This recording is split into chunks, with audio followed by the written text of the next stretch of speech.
Et bonjour à tous, c'est Yolos Devi. Voilà, après cette petite présentation tournante de notre ami Aldébaran du taureau SOG, vous avez compris la réception que j'ai eue d'une pièce que je n'avais pas et pour laquelle je me suis, je me suis procuré avec beaucoup de bonheur puisque c'est une pièce qui est restée dans mon budget. Voilà. Oui, je sais, c'est une pièce qui vaut très cher aujourd'hui et j'ai pu la garder dans mon budget grâce à un ami qui me l'a cédé pour une somme qui reste totalement dans mon budget. Je suis resté dans mon budget que vous connaissez. Je ne dépasse jamais ce budget-là et je suis resté dedans, donc je suis plutôt ravi. Merci à lui, car c'est quelqu'un qui aurait pu faire une grosse plus-value dessus. Il ne l'a pas fait pour qu'elle rentre dans ma collection. Et en plus, c'est un chevalier qui lui tient à cœur. Donc voilà, cette vidéo, c'est aussi un peu pour lui, un peu pour vous. Et voilà, on va essayer de se mettre un tout petit peu droit. Voilà. Donc, aujourd'hui, ce qu'on va faire, c'est que, effectivement, ça va être une petite review, alors, en plusieurs étapes comme d'habitude, mais moi, je fais comme certains font maintenant, mais je l'ai fait depuis le début. Ça va être de la fast review, mais ça va être pour accentuer pourquoi cette pièce-là est aussi chère. Pourquoi est-ce qu'elle vaut le coup? Je l'ai vue en vrai qu'une seule fois dans une exposition. Donc effectivement, moi je l'ai vue de loin. Je ne l'ai jamais vue de près, je ne l'ai jamais manipulée. Donc aujourd'hui, juste ce qu'on va faire, c'est qu'on va faire une petite présentation de la boîte donc, que vous avez déjà vu tourner. C'est de l'occasion, hein. Donc voilà, c'est de l'occasion. Ici, donc, on a Aldébaran avec son armure SOG. Derrière, on a la composition de la boîte. Donc il y a pas mal de réverbération. Je vais voir si je peux... Hop, tac. Voilà. Ok. Ici, on est sur le socle qui m'a l'air tout à fait magnifique comme tous les SOG. Tous les SOG qui existent, hein, donc sont pour moi très beaux. On est vraiment sur, effectivement, hein, on est sur du Bandai qui crée des armures pour les vendre, un peu comme d'habitude, j'ai envie de vous dire, mais les SOG, on a vraiment l'impression que ça a été créé pour ça, mais j'ai envie de vous dire un truc, je m'en fiche parce que pour le coup, c'est vraiment une gamme que j'aime beaucoup et que je trouve très belle. Alors effectivement, ils ont collé des ailes à tout le monde. Ça effectivement, c'est un peu curieux, mais bon, c'est pour faire armure divine, hein, tout simplement. On est sur des armures divines. Donc qui dit armure divine dit aile, qui remplace les capes. Maintenant, je la trouve quand même magnifique. Ici, on a le dessus de la boîte. Ok.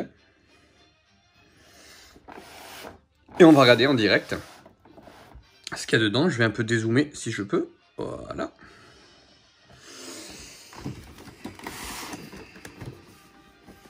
Bon, je vous avoue que c'est pour moi une belle pièce qui rentre dans la collection parce qu'effectivement, alors effectivement, hein, alors ça, je n'ai pas souvenir les avoir eus moi. Alors d'accord, c'est de ça que j'avais entendu parler. Alors bizarrement, je les ai pas eu dans les autres, je crois. J'ai un doute, à moins que ce soit un cadeau de mon ami qui lui les a peut-être réceptionnés. Vous me direz si c'est que dans le taureau que ça apparaît. Donc effectivement, on a le lion, on a le taureau. Ce sont des cartes, hein, du coup, des cartes de constellation qui sont somme toute magnifiques. D'accord. Ici, on a le livret que mon collègue n'a pas ouvert du coup, donc c'est neuf.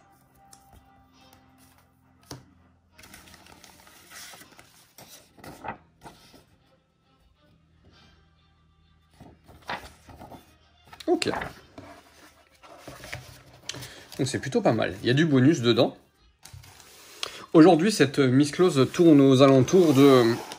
La dernière fois que j'ai vu son prix, elle est entre 300 et 400 euros. Voilà, pour de l'officiel Bandai. Ce qui est bien trop cher, on est bien d'accord. Alors, je ne sais pas à combien elle est sortie à la base, cette misclose là. Mais voilà. Hop, je vais vous faire ça hors champ. Parce que j'ai pas envie spécialement d'abîmer le carton.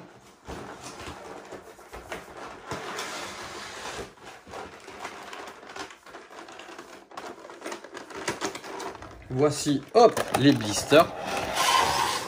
Donc, voilà comment ça se présente. Hein. Donc, 5 visages, des épaulettes immenses. Ah oui, ce que j'ai oublié de vous dire, la Miss Claus pèse 1 tonne. Vraiment, pour le coup, je ne sais pas combien elle pèse, combien pèse le carton. Mais honnêtement, c'est très très lourd. C'est très très lourd. Donc voilà la Miss Claus donc, du taureau SOG. Ensuite, on a des pièces de totem. Des pièces, donc ça c'est le plastron. J'ai l'impression qu'il y a 2 plastrons du coup, un petit et un grand. Voilà. Et ici, on a... Hop, pardon pour le bruit. Et ici, on a donc du coup les ailes, les bras croisés du taureau. Alors moi, ma EX est déjà dans cette position-là, donc je ne prendrai pas cette position-là. Je vais peut-être m'inspirer par contre d'une pose de Mike Tigra, qui l'a utilisé du coup avec un seul bras comme ça, qui fait comme s'il se tenait la hanche. Je vais voir, je verrai. Au niveau posing, je pense que je vais essayer de m'amuser un peu en faisant des posings un peu différents. Voilà, donc ça c'est les blisters, ils sont comme ça. Moi le montage, vous le savez, je vous la fais toujours hors caméra. Donc vous n'aurez pas, hop, je vous remets le carton ici. Je vous n'aurai pas donc du coup le blister, comment dire, le montage de donc défaire les blisters et le montage du personnage. Je vous le fais hors champ et on revient tout de suite pour du coup la présentation avec un petit posing. Je ne vous ferai pas le totem qui a l'air d'être magnifique, mais on va se concentrer du coup sur le personnage. À tout de suite.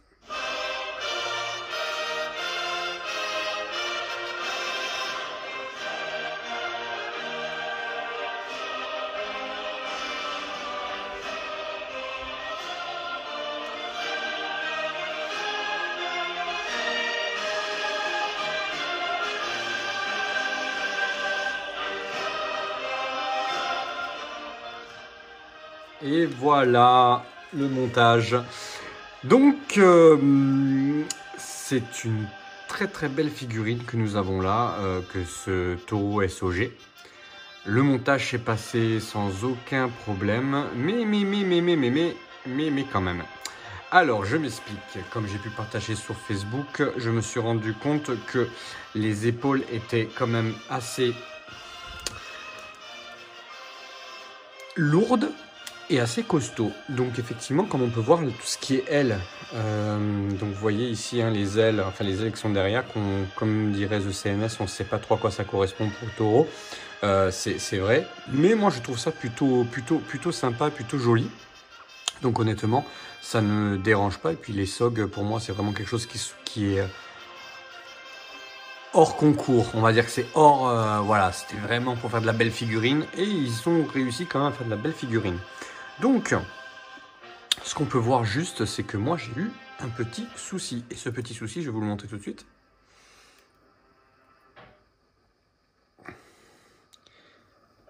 Pour les connaisseurs, alors je ne sais pas si vous pouvez le voir, c'est tout petit en fait. Pour les connaisseurs, vous savez ce que c'est. Pour ceux qui me suivent sur Facebook, vous savez ce que c'est aussi.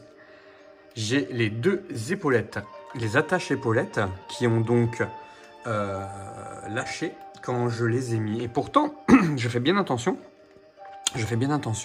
Pour ne pas avoir ce style de souci. Donc, j'ai pas forcé et tout, mais en fait, en mettant, je pense que l'épaulette devait déjà être fragilisée à la base. Enfin, du moins, l'attache d'épaulette devait déjà être fragilisée à la base. Donc ensuite, il y en avait une que j'ai vue, elle était déjà un peu fragilisée. L'autre également, donc voilà, bon bah ça a cassé, donc il va falloir que je me débrouille pour réparer. Alors j'ai tenté la colle avec toute la nuit, donc j'ai collé, voilà, pour que tout soit nickel, etc. Et ben voilà, ça n'a pas suffi, hein, ça n'a pas suffi, puisque quand j'ai voulu les remettre le lendemain matin, donc là ça tient avec de la pâte à fixe. Voilà, j'ai mis de la pâte à fixe, ça tient pour le moment, jusqu'à la prochaine réparation, il n'y a pas de souci. Donc là, on va juste faire un truc qui me dérange depuis tout à l'heure et je vais vous le faire en direct, puisque je vais pas vous couper la vidéo juste pour ça.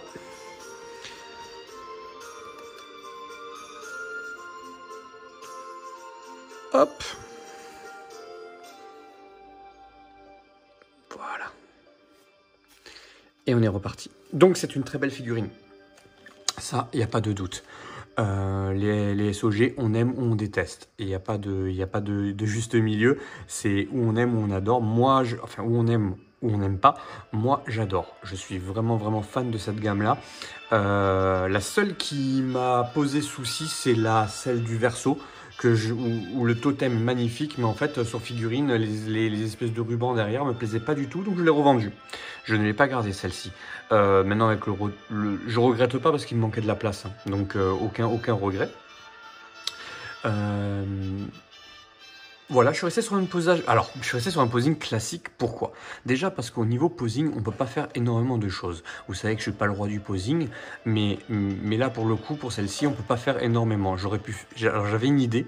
Je voulais vraiment faire quelque chose, vous voyez, avec les mains comme ça, en faisant un espèce de kamehameha, un essai qui concentre l'énergie. Alors bien sûr, j'aurais pu faire la pose Great Horn, mais la pose Great Horn, c'est une pose que tout le monde fait. Donc j'ai essayé de trouver quelque chose d'un peu plus classique. Là, avec les épaulettes, de toute façon, j'ai pas le choix. Je fais ça. Je reste comme ça pour le moment, puisque de toute façon, je suis bloqué au niveau des épaules, puisque si je bouge trop, effectivement, les épaules qui sont très très lourdes, hein, parce que voilà, vous le verrez quand je le mettrai sur le diorama tout à l'heure, le diorama Asgard, c'est vraiment des pièces en fer et c'est très lourd. Il y a donc les cordes sont en plastique, mais tout ça en fait, tout ça c'est en fer et c'est quand même assez, ça pèse son poids. C'est l'une des figurines qui, je pense, est vraiment l'une des plus lourdes de ma collection. Voilà, c'est vraiment, je crois que c'est la plus lourde, hein. Même quand je la bouge, je trouve énorme. Énorme, mais très belle. C'est vraiment une des SOG que je trouve vraiment... je me lasse pas de la regarder, vraiment, je la trouve très très jolie. C'est pas la plus jolie, mais elle est quand même plutôt sympa. Donc c'est une très bonne surprise pour moi, c'est vraiment... je suis très content de l'avoir dans ma collection. Maintenant, il va falloir que je trouve une place sur le diorama. Et ça va pas être facile parce que mon diorama SOG, mine de rien, est pas si grand que ça. Et je commence à même me poser la question si le diorama SOG ne va pas partir. Et je vais utiliser du coup peut-être les dispositions à la Mightygra en muséum. Je pense qu'elle ressortirait un peu plus. Donc les SOG, j'ai peur qu'avec le Loki, avec tous les SOG, ça pose souci. Donc on verra ça tout à l'heure quand je le mettrai en vitrine, mais je pense que vous ne la verrez pas sur cette vidéo-là. Je ferai plutôt des photos. Voilà, à tout de suite pour la mise sur le diorama, le bilan de la figurine, et puis un petit remerciement à vous. Et voilà. C'est un posing que j'aime beaucoup, et alors... Aldébaran a cette particularité, et c'est le seul Gold à avoir cette, comment dire, ce faciès où il rigole, où il se marre, et je le trouve magnifique. Je pense, alors peut-être que j'ai pas assez enfoncé le casque, mais non, ça m'a l'air d'être plutôt pas mal. Voilà, c'est vraiment une position que j'aime beaucoup, un posing très simple. Comme je vous ai expliqué tout à l'heure, je peux pas faire grand chose de plus pour le moment. Mais on va rester comme ça, je pense que c'est plutôt sympa. Je vais pouvoir faire quelques photos tout à l'heure, du coup, pour vous faire un peu la preview. Et puis, je vais profiter de ce moment-là, avant de faire le bilan de la figurine, de juste vous dire que merci beaucoup, vous êtes 100 à me suivre, et ça me fait très plaisir. Voilà, il y en a beaucoup qui commentent, qui like, je trouve ça super sympa. On peut interagir, on peut discuter, et franchement, honnêtement, je suis très content. Donc voilà, je voulais vous le dire, un grand merci. Donc 100 fois merci à vous de me suivre, de liker. J'essaie de faire des vidéos, alors j'essaie de toucher un peu à tout. Je ne compte pas rester que sur les Miss Claus, puisque ma passion c'est Senseiya, c'est pas que les Miss Claus. Donc j'ai fait la vidéo sur les casquettes, voilà, j'ai fait une petite vidéo aussi sur mes figurines Cowboy Bebop. Mais je vais faire aussi des vidéos sur mes goodies, les goodies Senseiya, ce que j'arrive à trouver, les cartes, etc. Voilà, je pense que ça peut être sympa de partager tout ça, et de pas partager que les Miss Claus, parce que les Miss Claus, on est beaucoup à le faire. Et il y en a beaucoup qui le font très très bien. Et moi, quand je vous partage mes Misclos, c'est vraiment quand j'ai un coup de cœur ou voilà, je veux pas faire des reviews ou des mini-reviews ou des reviews de toutes les figurines puisque voilà, il y en a certaines que je ne me vois pas faire une vidéo dessus. Mais celle-ci, je l'attendais quand même depuis un petit moment. Donc merci à mon copain Franck qui du coup m'a permis de l'avoir à moindre prix comme je vous l'ai expliqué. On va passer au bilan. Je trouve cette figurine très jolie. C'est une figurine que si j'avais pas eu la casse des épaulettes, eh ben franchement, il y aurait eu pas un sans faute parce que c'est pas la plus belle des SOG, mais honnêtement au niveau que ce soit, elle est quand même agréable malgré qu'elle soit un peu lourde. Donc une très belle figurine, effectivement, comme je vous disais, hein, s'il n'y avait pas eu la casse, s'il n'y avait pas eu ces épaulettes cassées, ça aurait été vraiment un sans faute. Si je devais lui donner une note sur 10, je pense que ce serait un 8. J'ai hésité à mettre 8,5 parce que j'ai eu souci de casse et je pense que réellement j'ai vraiment fait attention pour pas qu'il y ait la casse. Donc voilà, ça m'a un peu dérangé qu'il y ait cette casse là alors que quand même j'ai manipulé des centaines de figurines et j'ai jamais cassé les épaulettes comme ça. Et pourtant les premières, je peux vous assurer que j'y suis allé comme un bourrin. Et là celle-ci j'ai fait quand même attention. Donc voilà, il y a juste ce souci là, mais je pense que comme je vous ai dit, les épaulettes devaient être déjà fragilisées. Ensuite, c'est l'inconvénient, c'est le prix, puisque effectivement la Bandai coûte excessivement cher, puisqu'elle est assez rare. Donc c'est vraiment un point négatif, mais c'est pas un point négatif de la figurine. Hein. C'est un point négatif de la façon, dans la façon dont elle était commercialisée, donc peut-être pas en assez grand nombre, ce qui fait que maintenant, effectivement, elle est un peu intouchable. Et puis voilà, donc non, superbe figurine que qu'est Aldebaran SOG. Je n'ai pas monté le totem comme je vous l'ai dit. Alors vous pouvez aller voir les totems effectivement sur Univers Seiya par exemple. Hein, il a fait le totem. Le totem est plutôt sympa et plutôt joli. Je trouve comme tous les SOG d'ailleurs. Hein, je trouve qu'elles sont vraiment sympas. Voilà et donc maintenant. Juste pour vous dire, encore une fois, merci beaucoup à tous de me suivre. Et n'hésitez pas, là je vais faire quelques photos du coup que je vais pouvoir publier. N'hésitez pas à me dire ce que vous en pensez vous aussi. Si vous avez des techniques pour réparer les épaules, je suis preneur. Alors j'ai déjà quelques amis qui m'ont envoyé des techniques. Alors, je suis pas le plus bricoleur de tous, hein, donc voilà, j'essaye de faire au mieux. La colle apparemment n'a pas fonctionné, donc écoutez, on verra bien. Et je vous partagerai un peu comment je l'ai positionné, mais je pense qu'effectivement le diorama, le diorama que j'ai actuellement va servir pour autre chose. Donc on va voir ce qu'on peut faire, mais on va essayer de mettre les SOG un peu mieux dans la vitrine. Je vous souhaite une très bonne soirée à tous et à toutes. Et je vous dis à très bientôt. La prochaine vidéo, si tout se passe bien, ça va être mon focus sur Atlas. Mais j'attends une surprise pour vous la montrer en direct. Je ne publierai rien sur Atlas. J'attends quelque chose qui va arriver. C'est une commande, donc peut-être que ce ne sera pas Atlas la prochaine. Je vais peut-être faire Argol. Ça sera peut-être Argol du coup de percer. La prochaine vidéo, ce sera le suspense. Celle-ci, donc, elle sera publiée normalement donc demain soir. Donc, ce sera jeudi soir. On essaiera de faire un petit direct comme d'habitude si vous êtes dispo. Je vous dis à très bientôt. C'était la bise. C'était Ayolos Devi.